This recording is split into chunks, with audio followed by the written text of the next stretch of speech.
باللہ من الشیطان الرجیم، بسم اللہ الرحمن الرحیم۔ آپ حضرات نے محترمی و مکرمی مرزا جہلمی کا یہ مطالبہ سنا کہ ہر فرقے کے علماء جو ہیں نا یہ کہیں کہ فلاں فرقے کے علماء جو ہیں، لوگ جو ہیں، ماننے والے جو ہیں، وہ انہی عقائد پہ قائم رہے تو کبھی نہ کبھی جنت میں جائیں گے وغیرہ وغیرہ۔ لیکن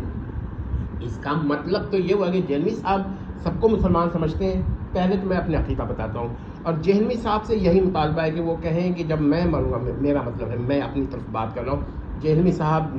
کی بات نہیں کر رہا، تو جب میں مروں گا تو جہلمی صاحب کو کہنا پڑے گا کہ انہی عقائد پر، اب یہ عقائد بتاتا ہوں، انہی عقائد پہ یہ قائم رہ کے مرا تو جنتی ہوگا، یا اگر اعمال کی وجہ سے جہنم میں گیا تو بھی الٹیمیٹلی جنت میں جائے گا۔ عقیدہ سن لیں، جس شخص کا عقیدہ ہو کہ انسان جنت میں جا کر منی گاڈ بنے گا، ایک بھی منی گاڈ، ایک سے زیادہ کی بات ہی تو اور ہے، ایک بھی منی گاڈ بننے کا قائل ہے، وہ قطعاً کافر اور مشرک ہے۔ اس کے ایمان میں اس کو مومن کہنے والا ہی مشرک اور کافر ہے، اس کے کفر میں شک کرنے والا بھی کافر ہے۔ چلیے دوسرا،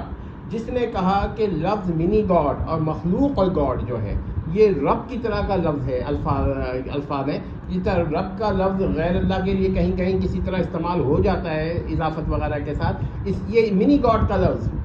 اور مخلوق اور گاڈ کے الفاظ بھی استعمال ہو سکتے ہیں۔ جس نے یہ کہا وہ بھی قطعاً کافر اور مشرک، اور اس کے کفر میں شک کرنے والا بھی کافر اور مشرک۔ تیسرا، جس نے یہ کہا، یہ بھی سمجھ لیجئے، جس نے بھی یہ کہا کہ انسان قیامت کے بعد یا قیامت سے پہلے کبھی بھی، یا جنت میں یا جنت سے باہر، کہیں بھی کبھی بھی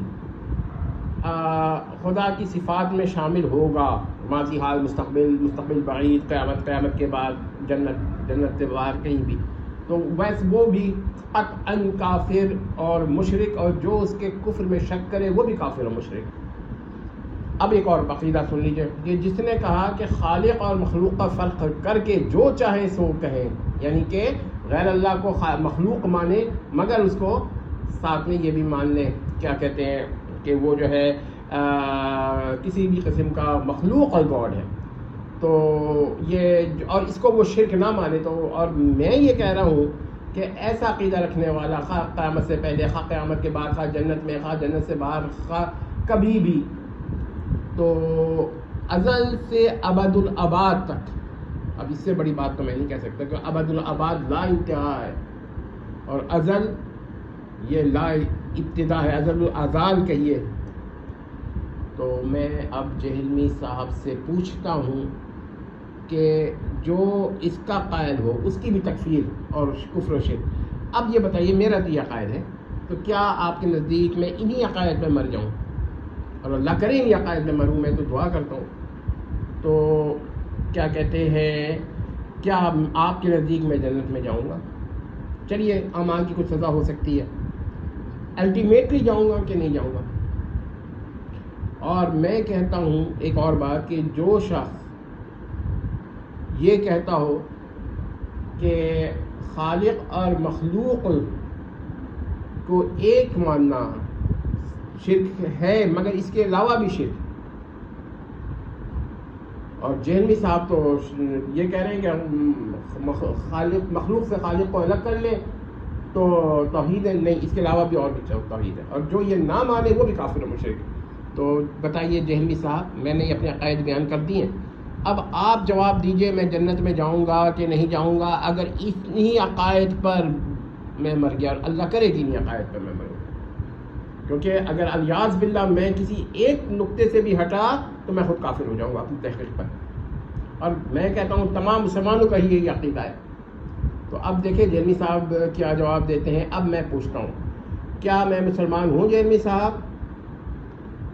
جواب دیں، اور اگر انہی عقائد پہ مر گیا اور اللہ کرے انہی عقائد پہ مروں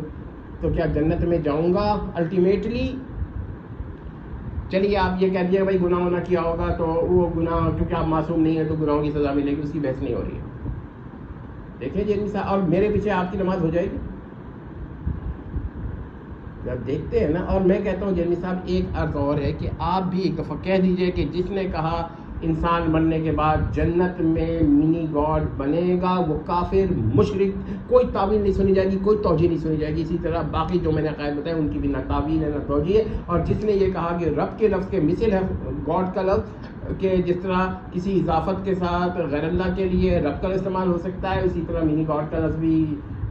یا مخلوق اور گاڈ کا لفظ بھی غیر اللہ کے لیے استعمال ہو سکتا ہے، تو ایسا شخص کافر اور مشرک ہے. ذرا دیکھیں کہاں جیمی صاحب پناہ لیتے ہیں. بات کریں گے، ہم نے بھی اس پر تو دیکھا ہوا ہے، اور جیمی صاحب لکھ کر دیں گے. یہ نہیں ہے ہاں کہ EMAM جس کا ای کاٹ کے MAM کر دیجئے. یہ صاحب دیں جواب مجھ کو. دوسروں سے سوال کرتے ہیں، اور میں کہتا ہوں کہ جس کا یہ عقیدہ ہو، جن صاحب میں نے جو یہ باتیں کہی، جس کا بھی عقیدہ ہو، یہ عقائد جن کے بھی ہوں، ایک ہو دو ہو کوئی بھی ہو، جس کا بھی، میں نام کسی شخص کا فرق نہیں لے رہا، تو اس کا اگر اس کی بیوی سے نکاح تھا تو میں کہہ رہا ہوں کہ اس کے جو مسائل ہے وہ یہ ہے کہ بیوی کو چاہیے کہ اس سے الگ ہو جائے، کیونکہ اب وہ اسلام میں نہیں رہا. دیکھیں فتویٰ، دیکھیے کتنا سخت فتویٰ دیا ہے میں نے. اور اب میں جیمی صاحب سے پوچھتا ہوں کہ میری توحید کیسی ہے، میں شرک کا کتنا مخالف ہوں، اور جیمی صاحب جو ہیں وہ میرے پیچھے نماز پڑھنے کو جائز کہتے ہیں کہ ناجائز کہتے ہیں، مجھے مسلمان مانتے ہیں کہ غیر مسلم مانتے ہیں. میں اپنی مثال دے رہا ہوں. اور اگر میں یہ کہوں یہ تمام مسلمانوں کا عقیدہ ہے، جو اس عقیدے پہ نہ ہو، ان عقائد پہ نہ ہو، وہ مسلمان ہی نہیں، تو پھر اب آپ جیمی صاحب جواب دیں مجھے. بہت تکلیف ہوگی اس جواب دیتے ہوئے، کیونکہ اکیڈمی میں بہت سارے لوگ ہوں گے نا جو یہ عقیدے شاید الیاذ باللہ نعوذ باللہ آپ کے کہنے پہ رکھ رہے ہیں. والسلام. آپ کو نہیں.